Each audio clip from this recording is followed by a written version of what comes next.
Hello, I'm Orkhan Amashov. Welcome to Context. Following intensive US-Ukraine talks in Saudi Arabia on the 11th of March, Kyiv has now said that it is ready to accept an immediate 30-day ceasefire proposed by the United States. The talks in Jeddah, to all intents and purposes, being the first official meeting between these two countries since the infamous 28th of February incident, have given rise to some cautious optimism. First of all, as a post-meeting joint statement says, and does so in no uncertain terms, it has now been agreed that the United States will immediately restart intelligence sharing and security assistance to Ukraine. US Secretary of State Marco Rubio told a press conference that Ukraine was ready to stop shooting and start talking, and that if Russia rejected the offer, then its rejection would constitute the impediment to peace, adding that, and I quote, "The ball is now in their court," in reference to the Kremlin. British Prime Minister Sir Keir Starmer welcomed the 30-day ceasefire proposal that Ukraine had agreed to and said it was now up to Russia to end the fighting, congratulating both President Volodymyr Zelensky and President Donald Trump on what he described a remarkable achievement. The offer of a 30-day ceasefire looks even more comprehensive than Ukraine's partial truce suggestion made earlier, and if accepted by Russia, will certainly mark a milestone of some kind. And joining me today to discuss this development, Enrique Cosera, political analyst from Madrid, Spain. Mr. Cosera, welcome to Context. Thank you very much. The post-meeting joint statement says that the US now restarts intelligence sharing and security assistance to Ukraine. Nothing about direct military aid, if I'm not mistaken. So, from the Ukraine's perspective, would you say it's good enough to be going on with? First and foremost, we have to.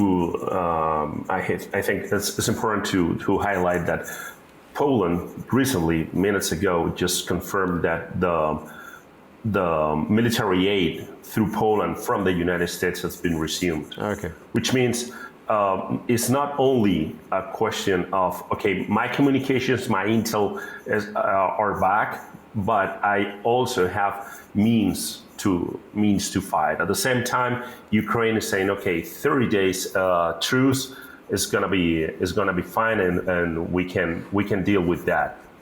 The problem is that the United States, from my point of view, the problem is the United States is playing a lot with that ball you told before. Marco Rubio said, okay, the ball right now is on Russia's roof, but the ball was 2 days ago on the Ukraine roof, and I mean the United States it's playing. I'm firmly convinced that the United States doesn't want to keep a lot of time being concerned about Europe, nor Europe, nor the NATO, nor Ukraine, nor even Ukraine. Yes. And as much as he can get, as much as the United States can get whatever they want from Ukraine, in this case, rare minerals or rare earths, whatever you wanted to call them. And as soon that moment comes, that's it. That's Europe is going to be a question for Europeans.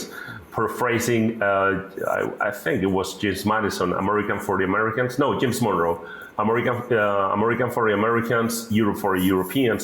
There's going to be the big thing for the United States in policy to the other side of the Atlantic. So 30 days of truce, fine, and let's see what Russia does. But Russia is not gonna quit their wantings and their aspirations over the Donbass. It's not gonna release Crimea by any means. So it's the thing. For me, the thing is already done. The only thing that they have to do is to get Russia to say yes. But the problem here is that whatever the United States is going to take out from Ukraine is going to weaken Russia. Because if Ukraine becomes the new mine for rare minerals to the United States, Russia is going to be weakened. And I don't know if the Russians are considering this point. There are some big question marks about that mineral still, bearing in mind that some of those deposits are actually located within the scope of an area controlled by Russians, and those questions will be thrashed out at a later stage. Back to the meeting in Jeddah, Saudi Arabia. Why do you think Ukraine and United States actually need a third-party venue to be able to discuss prospective ceasefire? They could have discussed all of these things in Kyiv as well. And as far as I know, Mr. Witkoff is now planning, as we're given to understand on the basis of the information circulating in the media landscape, now planning to visit Moscow to take that proposed plan to Moscow. Why do you think third-party involvement, even in the form of providing a venue without being involved in negotiations, is such an important thing? I gotta say here that my first bet was Turkey, because Turkey is the consider that Russia got the Donbass, and then they got a very fine corridor to Crimea, and from Crimea to the Mediterranean, there is only one country to talk with, and that's Turkey. So, and Turkey offered Ankara or Istanbul 2 weeks ago for being that third part. If you want to be a third part, it's because you're gonna get something. And Turkey knew for sure that they're gonna get something, because was either Ukraine, either Russia, you have to deal with me in order to get an exit to the Mediterranean. Right now, I think Saudi Arabia, probably the Saudis, they already want to do prime matters from Ukraine, and they want to get their share in order to get stronger with whatever the final deal with Ukraine, between Ukraine and the United States are gonna be. So it's gonna be. Sorry. So for me the thing here is, okay, what the Saudis want in order to be so implicated in the conversations and in the truce and hoping eventually peace. But what is the exact role played by Saudi Arabia, apart from providing a venue for these two negotiating teams to come together? I earlier mentioned, talked about reservations, why actually Ukraine and US need a third party. They could have discussed it in Kyiv and somewhere else, perhaps even Turkey, another third party country. But what is the self-interest of Saudi Arabia in this whole story? There is a huge area to control on the Middle East. Israel is going to control whatever Israel can control. I don't think Israel is having, we can say, profitable conversations with the Saudis, and there is and the United States. I insist, the United States doesn't want to keep a lot of time in for much longer on Europe, on the Middle East. The Middle East is controlled by, part of the Middle East is controlled by Israel right now, and that's fine with the United States. There is another part, and there is another threat, which is Iran. And I think 1 week ago, no 1 week ago, maybe 2 or 3 days ago, Donald Trump threw a threat against Iran again. And that part of the world has to be controlled. And for the United States, I think, as much as Israel is controlling that part of the Middle East, the farthest part of that, I think the United States is going to be fine with the Saudis. So it's, I don't want to call it real politics. Maybe I'm very romantic about what real politics was during the Bismarck years, and so forth. But right now, stability needs lots of partners and trustful partners. And for the United States, I think Israel and the Saudis are going to be perfect candidates for that probably explains why, in your judgment, Turkey was sidelined from this talk, from this negotiations. One of the key lines entailed within this joint statement, to which I made reference earlier, is that the United States will communicate to Russia that Russian reciprocity is a key element to achieving peace. What is Russian reciprocity in your judgment? What does that notion actually entail? How reciprocal should they be, and to what? Well, I think my judgment is going to play no game here. But I think that the United States, as I said before, they got this emergency for getting the thing solved the soonest. And for me, the thing that they need from Russia is, okay, come to the table. Let's negotiate this.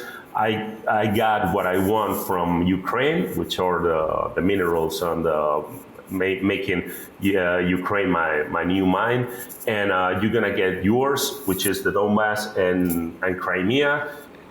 And also, what is also very clear, as I'm given to understand, for this negotiation, the series of negotiations to continue and to achieve a plausible result, Russian reciprocity is key. So the fundamental question is, and will remain for some considerable time, if US will be able to use its apparatus of instruments, the tariff instruments and the sanctions threat, in order to make sure that Russia comes to the table. Because quite clearly, there are divergent views on this subject. There are those, in particular those based in Kyiv and those based outside Ukraine, believe that victory for Russia effectively means that whole Ukraine should be within the realm of Russian influence. Somebody sympathetic towards Moscow be a Ukrainian president, and Ukraine should eventually join the Russia-dominated organizations, Eurasian Economic Union, potentially at some point even maybe collective security organization. So effectively Ukraine should be one as a country on the whole. It's not about territorial element only. So in the light of all of the things, of course, many questions have been asked, and your answers have been incredibly enlightening to that effect. And so we want to understand what are those instruments that United States at this very juncture, bearing in mind its fundamental interest, and its fundamental interest seems to be based on the idea that there must be an end to this active phase of military confrontation. There must be some sort of ceasefire deal, and upon the achievement of that ambition, some sort of proper peace agreement could be attained. And if to go back to the original negotiations taking place between Russians and Americans, I think on the 18th of February, when they first met back in Saudi Arabia, on that occasion was in Riyadh, that a three-stage plan was proposed, and that three-stage plan was a plan entailing three elements. First, ceasefire. And then, of course, the ceasefire entails two separate stages. One is interim ceasefire, one is proper ceasefire, and then elections in Ukraine, and the third element being proper peace agreement. And to what extent that is still part of the agreement. So my fundamental question to you is the following. US has exercised its power in relation to Kyiv. We saw it. We saw that leverage being used against Ukraine. We saw apology coming from President Zelensky. And what are those instruments that the United States could use in relation to Moscow? Okay, my point here is that there are a lot of things on the table and a lot of cards to deal. And first and foremost, Russia is not going to stop here. I think Russia wants Putin, or Russia. That's gonna talk about the country. Russia wants the mother Russia back, and the mother Russia is not just the Donbass and Crimea. It's probably Ukraine. It's Estonia. It's probably Lithuania. And Russia is not going to stop here because it's sort of an imperialist way of thinking, right? And as I said, the United States, they have right now more interest in whatever is going on in the Pacific. They really got more interest in China. They got really more interest in Taiwan. They want to keep a very good commercial relationship with Japan. I don't think that Donald Trump right now, with all these tariffs and all this international politics, is dealing with the nucleus of whatever is going to happen on the international scene, because I think he's dealing a lot of threats, and he's throwing a lot of menaces, and he's trying to put a lot of things on the table right now. And at some point, all those things are going to collapse, and he's going to choose what are his priorities in order to get along with the things. We have to remember that the last Donald Trump presidency, 2016, 2020, he got, if I remember right, 4 chiefs of staff for the White House, which means he was doing some kind of management about, if you don't suit to the post, I'm going to replace you, and if the next guy doesn't suit to the post, he's going to replace him. And I don't think that style of management has changed. So with all these things and all these threats and all these policies that he just threw on the table during the last 40 days, I think at some point, probably the majority of those things are going to collapse, and he's going to see himself obliged to choose what he wants and what is going to be best for the country. So I don't think that, as I said before, I don't think that Europe or the Middle East is going to be one of these main concerns in here. He wants a really quick and really expeditious solution to whatever is going on with Ukraine and Russia. He's very close to a very good deal for the United States with Ukraine, and is very close for a very, I don't know how to say it, menacing treat and solution with Russia. So let's see what happens, because Marco Rubio is 100% right. Right now, all is in Russia, and Russia has to move. So let's gonna wait for whatever Russia is going to do. But the first thing is going to be the Donbass, keeping Crimea, and then let's see if Russia wants to keep this sort of imperialist point of view over what Mother Russia used to be. And the question has always been, after this immediate resumption of US intelligence sharing and also security assistance to Ukraine, whether Russia will start feeling some sort of pressure on itself. And the statement that was proposed and that was announced yesterday refers to substantive details on a permanent end to the war and the sort of guarantees that Ukraine expect for their long-term security and prosperity. Many feel that, bearing in mind that prosperity and security are the two notions used in conjunction, bearing in mind that nothing remotely reminding one of concrete security guarantees in the shape of boots on the ground have been mentioned, that mineral steel is a maximum level of security guarantee that Ukraine could confidently expect from the United States. Is this the upper limit of what Ukraine could expect from the United States at this juncture?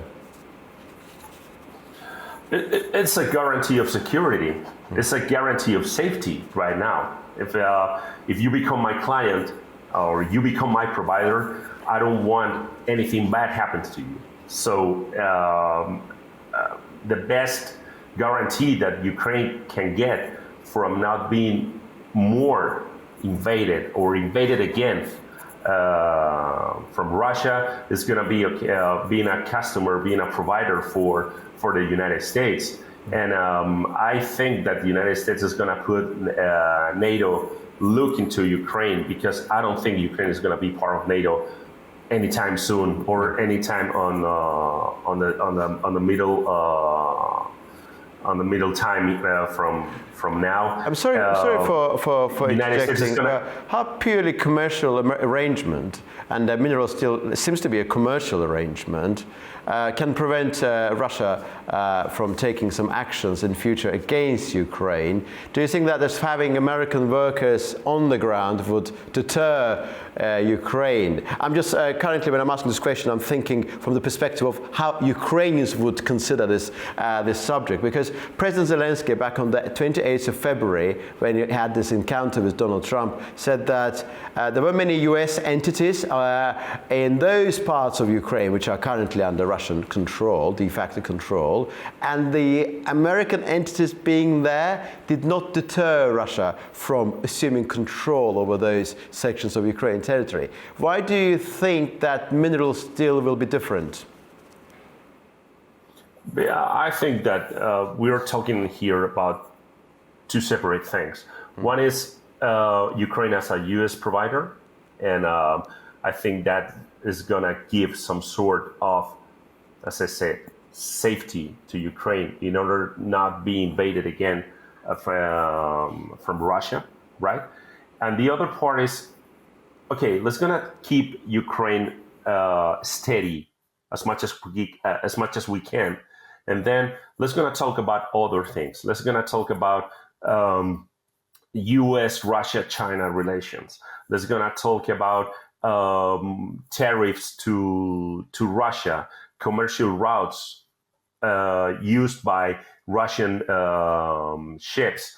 Let's gonna talk about international commerce involving Russia. I mean, it's not, Ukraine is not gonna be the only focus. Probably is gonna be the next, if everything goes along with the talks in Saudi Arabia, is gonna get some stability, and that's it.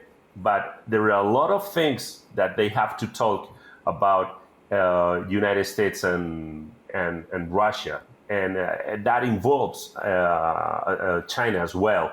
And I think, I really believe that Russia got a very good relationship with China, and if the United States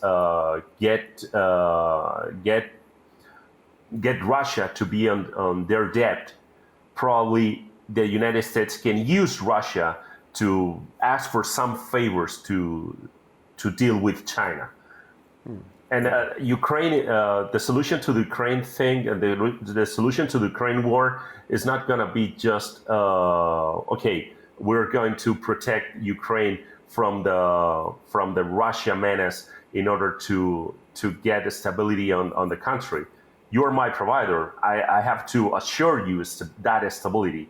But there are a lot of other things that the United States and Russia can talk about, and most of them involves China.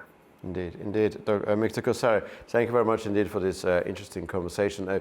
Although we are primarily focusing on Ukraine, on the prospective peace deal to be attained between Ukraine and Russia through US mediation, but the actual conversation goes beyond the scope of Ukraine, involves the greater confrontation involving US and China and some of the European sensibilities, with a particular emphasis on the fact that actually Russia as a threat is perceived differently from the European perspective and from that of the perspective of the United States. And thank you very much indeed for your time and for your answers. So grateful.